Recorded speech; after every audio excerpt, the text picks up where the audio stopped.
Before sunrise, the Pacific looks calm. The ocean moves slowly, the sky is wide and quiet. Wake Island sits alone, flat and exposed, far from help, far from attention. It does not look like a place where history is about to change. On the island, most men are awake. Some did not sleep at all. They listen to the wind, they listen to the distant sea. They know the war has already begun. Just days ago, Pearl Harbor burned. The news arrived like a shock that never left the body. America was at war, and Wake Island was suddenly on the front line. The defenders know the truth. They are few. Their weapons are old. Their supplies are limited. No reinforcements are coming soon. Still they prepare. Radar operators scan empty skies. Gunners check their positions again and again. Pilots walk past damaged planes, knowing only a handful can still fly. Every man understands one thing clearly. If the enemy comes, they will come here first.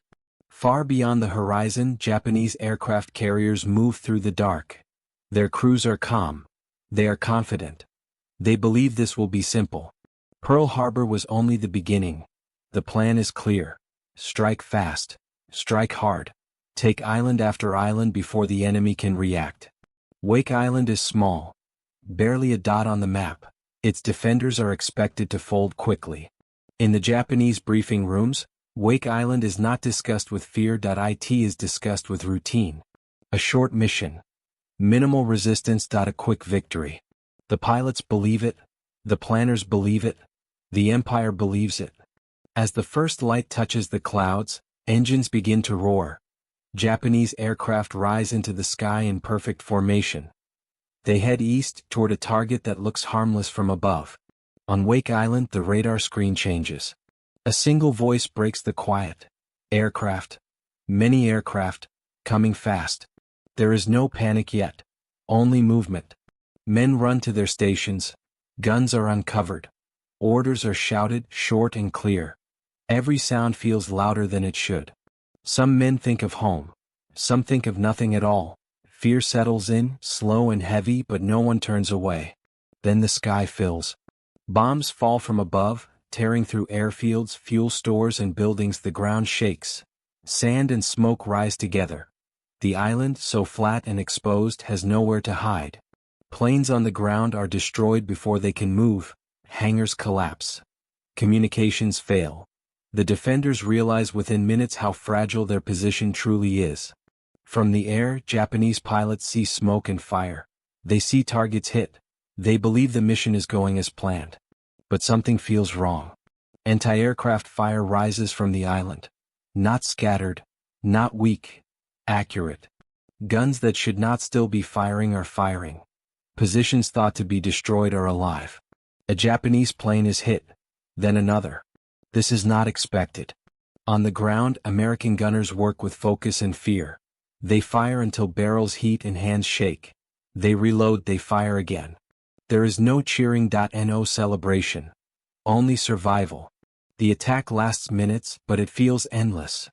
When the sky finally clears, Wake Island is damaged, smoking, wounded. But it is not silent. The defenders are still standing. Japanese aircraft return to their carriers. Reports are sent. Damage is reviewed. The island is still fighting. This is the first surprise of the Pacific War. On Wake Island, the men take stock. Aircraft lost. Buildings destroyed. Friends missing. They know this was only the beginning. The commanders understand the danger now. The enemy will return. Next time in greater force. Messages are sent out. Requests for help. For reinforcements. For supplies. Most will not be answered in time. As the day moves on, the defenders dig in deeper. They move guns, they camouflage positions, they ration ammunition. They know they are buying time. Time for what, they are not sure. That night the island is quiet again. Too quiet. Across the sea, Japanese commanders debate their next move. The failure to silence Wake Island is embarrassing. Unacceptable. This was supposed to be easy. A new plan forms. A landing. A direct assault. Finish the job quickly. Confidence returns, but now it is sharper, edged with irritation. Wake Island has resisted once. It will not be allowed to resist again. Back on the island, the defenders wait. They listen to the sea, they watch the dark horizon. Some men write letters they may never send. Some clean weapons they may not survive using. Some simply sit, staring into nothing. They all feel the same truth. They are alone, they are outnumbered, and they are standing at the edge of something much larger than themselves. The Pacific War has just begun. And on this small, forgotten island, its first warning has already been given. Wake Island was small, flat, and easy to overlook. But in December 1941, it carried a weight far greater than its size. On a map, it looked harmless. Just coral, sand, and a narrow strip of land in the middle of the Pacific. No cities, no factories, no armies waiting behind it. Yet both sides understood its value. For Japan, Wake Island was a stepping stone, a link in a fast-moving chain of expansion across the Pacific. After Pearl Harbor, speed mattered more than anything. Every island taken quickly meant fewer chances for the enemy to respond. Wake Island sat between Hawaii and Asia. It was a forward point, an air base, a refueling stop, a place that could watch the skies and seas far beyond its shores. If Japan controlled Wake Island, the path east became safer. American aircraft would lose a key position. Japanese forces could move with greater confidence. It was not about the island itself. It was about momentum. In war, early momentum shapes belief. Belief shapes decisions, and decisions shape the future. For Japan, December 1941 was about proving strength. The empire had struck hard at Pearl Harbor. Now it needed to show the world that the United States could be pushed back everywhere. A quick victory at Wake Island would send a clear message: Japan was unstoppable. Resistance was pointless. Every successful landing strengthened that story. Every delay weakened it. For the United States, Wake Island meant something very different. After Pearl Harbor, America was shocked, angry, and unsure. Its Pacific defenses had been exposed. Confidence was shaken. Wake Island became a test, not of power but of resolve. If even a small, isolated outpost could resist, then the war was not lost. That if Wake Island fell immediately, it would confirm the worst fears, that America was not ready, that the Pacific was already slipping away. The men on Wake Island understood this instinctively. They were not just defending land, they were defending time. Every hour they held forced Japan to pause. Every delay disrupted a schedule built on speed and surprise. In Tokyo, planners had drawn clean lines across maps. Dates were fixed. Timetables were tight. Wake Island was supposed to be a minor task, a checkbox. Nothing more. That assumption made the battle dangerous. Underestimation creates blind spots. Blind spots create mistakes. The Japanese Navy believed its air power alone would break resistance. They had seen it work elsewhere. They trusted their experience. But Wake Island was different. Its defenders were prepared in ways that were not obvious from the air. Coastal guns still worked. Men were trained, disciplined, and alert. They were not ready to win a war, but they were ready to fight. For America, Wake Island also carried a symbolic weight. It was one of the first places where Americans fought back after Pearl Harbor. Not in words, not in promises, but with action. News traveled slowly, but when it traveled, it mattered. Reports that Wake Island was still holding surprised both nations. They confused expectations. They broke the pattern. In war, surprise does not always come from attack. Sometimes it comes from survival. This battle mattered because it challenged certainty. Japan expected obedience from the map. America expected defeat from reality. Wake Island refused both. It showed that the Pacific War would not follow a clean script. That even small forces could disrupt great plans, that early confidence could be shaken. And it reminded both sides of a hard truth. No war unfolds exactly as planned. On this small island, far from capitals and headlines, the first cracks appeared in the illusion of easy victory. Those cracks would grow wider as the war continued. Wake Island did not change the war overnight, but it changed how the war was felt. And sometimes that matters just as much. Before the battle came to Wake Island, the world was already moving toward disaster. The Pacific had been tense for years. Japan felt surrounded, pressured, and limited by powerful nations far away. Its leaders believed their future depended on expansion. They believed strength would bring security. They believed speed would prevent resistance. These ideas shaped every decision long before the first bomb fell. In Tokyo, planners spoke of necessity.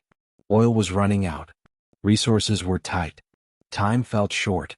The United States, with its industry and distance, was seen as a future threat that had to be weakened early.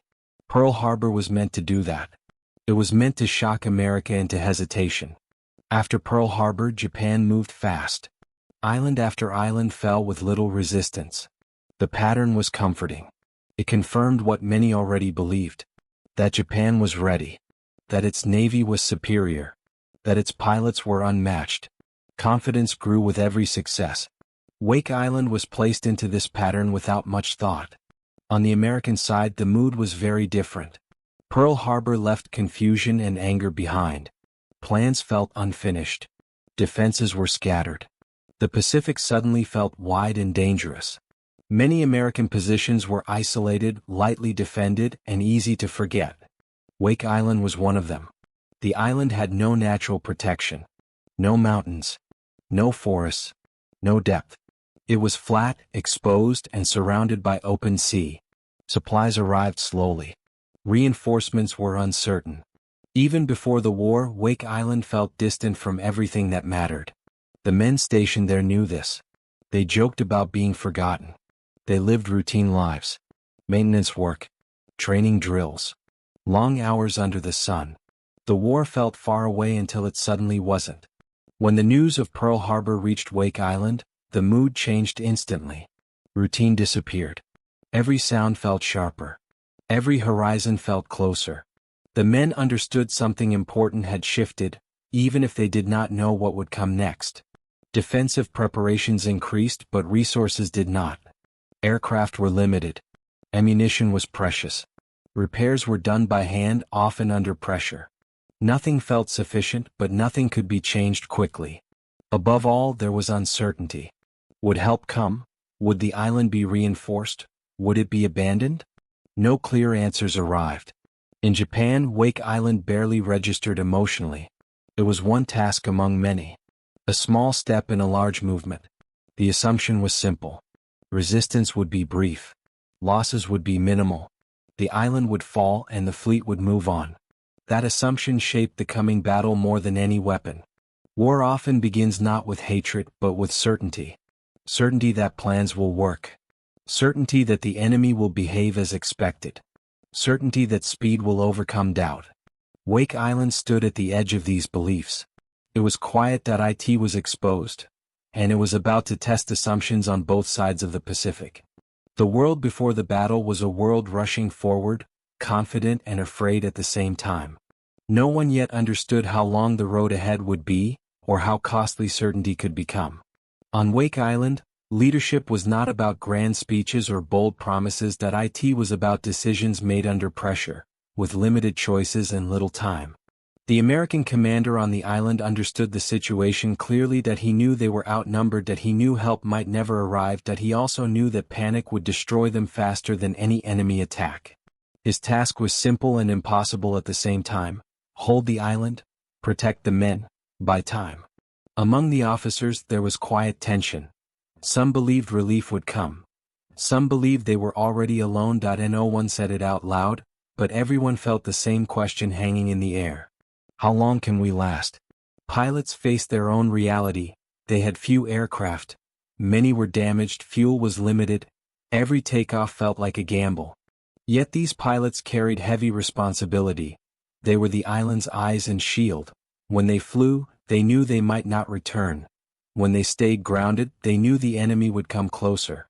Across the sea, Japanese commanders saw the situation very differently. Their leaders were confident men shaped by success. They had trained for years, they trusted doctrine. They believed discipline and speed could solve almost any problem. Wake Island, to them, was not a test of survival. It was a test of efficiency. Their plans were clean: air attacks first. Then a landing, then control. The first failed assault disturbed that confidence. Not enough to create fear, but enough to cause irritation. Irritation is dangerous in war. Some Japanese officers began to question assumptions. Others dismissed the resistance as temporary. Ego pushed back against doubt. No one wanted to report failure upward. No one wanted to admit underestimation. These minds were now at war long before soldiers met again on the ground. On Wake Island, the American defenders sensed the change. The enemy would return. Stronger, angrier, better prepared. The island commanders faced a cruel choice. Save strength for later or fight hard now and risk everything. They chose resistance. Guns were repositioned. Men trained endlessly. Every weakness was discussed. Every advantage, no matter how small, was protected. Leadership became quiet and steady. No speeches. No drama. Just presence. In moments like these, authority comes from calm. From standing still while others shake. From speaking clearly when fear wants noise. The minds at war were shaping the battle as much as weapons ever could. Confidence against caution. Speed against patience. Certainty against survival. And between them stood Wake Island. The next attack did not begin with noise. It began with waiting. On Wake Island, hours passed slowly. The sea looked empty. The sky stayed clear. Every man felt the same pressure building inside. When the enemy returned, it came with purpose. Japanese ships appeared on the horizon, dark shapes against the water. They moved with confidence, closing the distance. This time they were not only watching from the sky, they were coming to take the island. The first shells landed near the shore. Water rose into the air. Sand was torn apart. The sound rolled across the island like thunder. There was no confusion now. This was the real battle. American gunners waited. They had been told to hold fire. To stay silent. To let the enemy come closer. Every second felt wrong. Every instinct said to shoot. But discipline held. As Japanese landing ships moved toward the beach, the distance closed. Too close. Close enough to see shapes. Close enough to hear engines clearly. Then the order came. Fire. Coastal guns opened at once. Not wildly, not in panic, but with control. Shells struck the water near the landing craft. Some hit directly. Others forced ships to turn away. The neat plan began to break apart. On the Japanese ships, confusion spread. This resistance was stronger than expected. Positions thought to be destroyed were alive. Guns they believed silent were firing back. Above, aircraft moved in to support the landing. Bombs fell again. Smoke covered the beach. The island shook under the pressure. On the ground, defenders moved through dust and noise. They shouted short orders. They dragged ammunition by hand. They fired until their arms burned. There was no sense of time. Only action. Some positions were hit hard. Some were nearly overrun. But the line did not collapse. The Japanese landing force struggled. Ships were damaged. Men were forced back into the sea. What was meant to be a quick capture became a fight for survival. For the first time, Japanese commanders faced a painful truth. This island was not giving in. As the attack failed, Japanese ships pulled back. The sea between them and the island filled with smoke and wreckage. Silence followed again, broken only by distant engines retreating. On Wake Island, men looked at each other in disbelief. They were exhausted, they were shaken. But they were still standing. This moment mattered more than anyone realized. A small force had stopped a landing by a major navy. Not by strength alone, but by preparation, patience, and timing. The battle had fully ignited now. There was no going back. Both sides understood what this meant. The next time the enemy came, it would not be cautious. It would be overwhelming. And on Wake Island, every man knew the truth. They had won time. But time was running out. The pause after the failed landing felt heavier than the battle itself. On Wake Island, there was no cheering. No sense of victory. Only quiet awareness. The defenders knew what they had done. They had stopped the enemy once. That meant the enemy would return with greater force. This was the turning point. Until now, Wake Island had been an afterthought in Japanese planning. Now it was a problem that had to be solved. Quickly, decisively. Across the sea, Japanese commanders studied the failure in silence. Reports were careful. Words were chosen with caution. Mistakes were softened. But the meaning was clear. Underestimating the island had cost time, ships, and pride. A new decision was made. There would be no half measures. No limited assault. No patience. More ships were ordered, more aircraft assigned, more firepower gathered. The goal was no longer efficiency. It was certainty. On Wake Island, commanders felt the weight of that certainty approaching. They read the signs. The silence was not relief. It was preparation. Supplies were counted again. Ammunition was divided carefully. Every round mattered now. The men were exhausted, but sleep came in fragments. The ground was hard, the noise of the sea never stopped. Every shadow felt like movement. Some men talked quietly about what they had just done. They had pushed back an empire. For a moment they had changed the story. Others avoided those thoughts. Hope could be dangerous. They focused instead on simple things: cleaning weapons, sharing water, checking on each other. Leadership became more personal now. Officers moved among the men. They spoke calmly. They did not promise rescue. They promised honesty. The next attack, they said, would be different, stronger, relentless. No one argued. In war, turning points are often misunderstood. They are not always moments of triumph. Sometimes they are moments when reality becomes clear. Wake Island had crossed that moment. Japan would return in force. America would not arrive in time. The defenders understood that their choices were narrowing. Fight longer and suffer more. Or surrender and survive. Neither felt like victory. As the horizon darkened again, the island waited, not with confidence, not with despair, with resolve.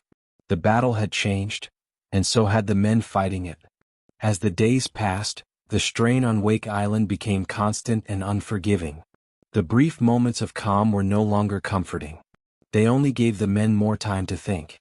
Every sound from the sea felt like a warning. Every distant engine made heads turn. The defenders understood now that the battle was no longer about holding ground for long. It was about enduring what was coming. Supplies were running low. Ammunition was counted again and again, each round treated as something precious. Food was rationed carefully, not because men were hungry yet, but because they soon would be. Water was watched closely. The island had no depth, no place to fall back, and no hidden reserves. What they had was all they would ever have. Physically, the men were exhausted. Mentally, they were stretched even thinner.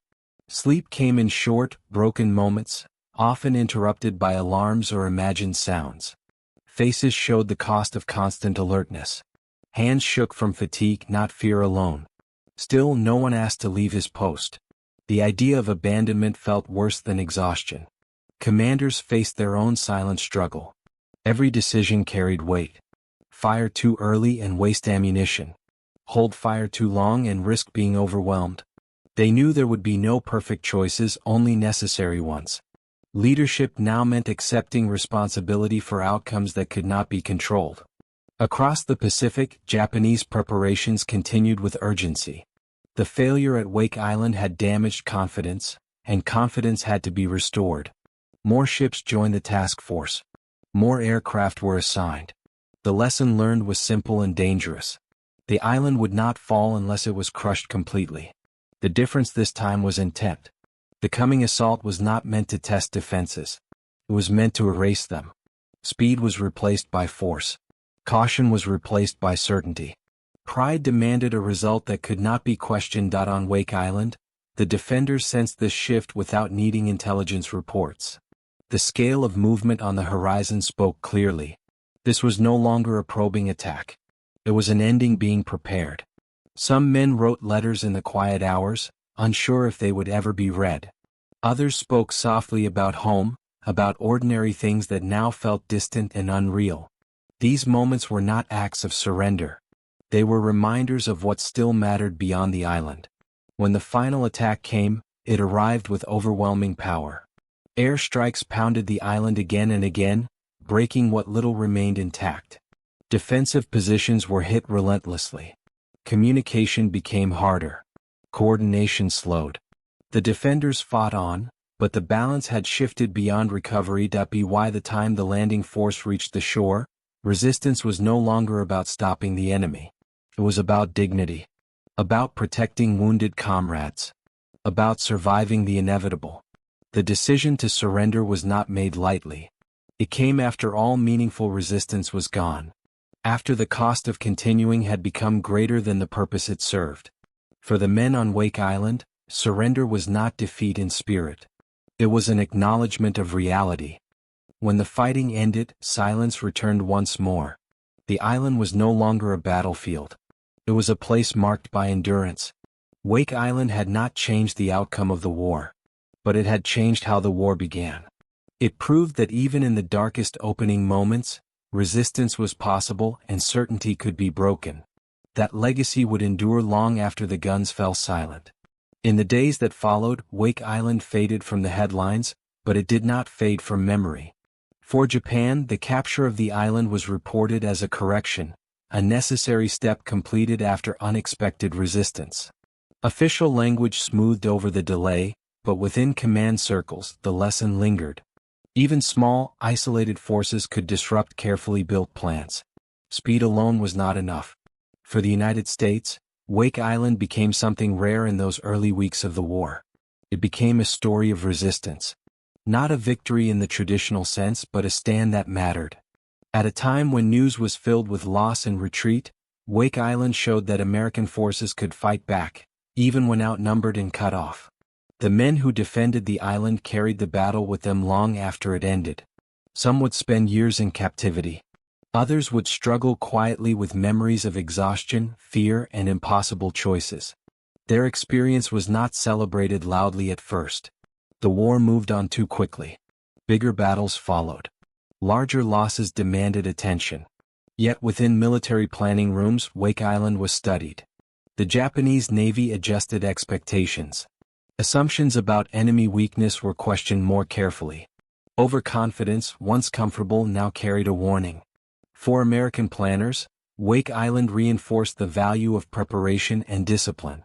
It showed how well-used defenses and calm leadership could slow a stronger force. It also highlighted painful truths about isolation, supply lines, and the cost of delay. Wake Island did not change the direction of the war on its own, but it changed how the war was understood. It marked the end of illusion. The Pacific War would not be quick. It would not be clean. It would demand patience, resources, and lives on a scale few had yet imagined. Years later, historians would return to this small island and ask why it mattered. The answer was never about territory. It was about mindset. Wake Island showed that wars are shaped not only by power but by judgment. Not only by numbers but by belief. In that early moment, when the world was still adjusting to shock, Wake Island offered clarity. It reminded both sides that no plan survives contact with reality. That courage can delay the inevitable. And that underestimating an opponent is often the first step toward greater loss. Today, Wake Island remains quiet again, surrounded by the same wide ocean. But its story endures as a reminder of the war's opening truth. The Pacific War began with confidence, but it continued with caution. And on a small strip of coral and sand, that transition was first revealed. The legacy of Wake Island lives in its contrast. It was a battle that began with confidence and ended with caution. It showed how quickly assumptions can collapse when they meet resistance, and how fragile certainty becomes under pressure. For Japan, Wake Island was an early warning that the Pacific would not fall into place as neatly as planned. For the United States, it became a reminder that resolve could exist even when resources were thin and hope was limited. Wake Island also revealed something deeper about modern war. Technology and numbers matter, but they do not decide everything. Human judgment, preparation, and timing shape outcomes in ways that cannot be fully predicted. A small group of defenders, using what they had and holding their ground with discipline, forced a powerful enemy to pause and rethink. That pause, however brief, mattered. The men who fought on Wake Island were not trying to make history. They were trying to survive. Yet history often remembers moments like this not for their scale, but for their meaning. Wake Island did not deliver victory, but it delivered a message. The war would be long. It would be costly. And it would punish those who underestimated their opponent. As the Pacific War moved forward, battles grew larger and deadlier. Fleets clashed. Cities burned. Millions were drawn into a conflict that reshaped the world. Wake Island was soon overshadowed by events that followed. but it remained quietly present in the background, a reminder of how the war truly began. In the end, Wake Island stands as a lesson in limits. The limits of power, the limits of planning, and the limits of certainty. It reminds us that war is not decided only by strength, but by how well leaders understand reality, and how well ordinary people endure it. On a small island surrounded by endless sea, the Pacific War spoke its first honest words. And those words were a warning that no side could afford to ignore. Wake Island was never meant to stand alone. It had no depth, no backup, and no promise of rescue. Yet for a brief and powerful moment, it forced a rising empire to stop and look again. The men who defended it did not change the war by winning. They changed it by resisting. They showed that confidence could be challenged, that plans could break, and that courage could exist even when victory was impossible. The Pacific War would go on to become vast and unforgiving. Battles would grow larger. Losses would grow heavier. But the lesson of Wake Island would remain. Never underestimate the human will to endure.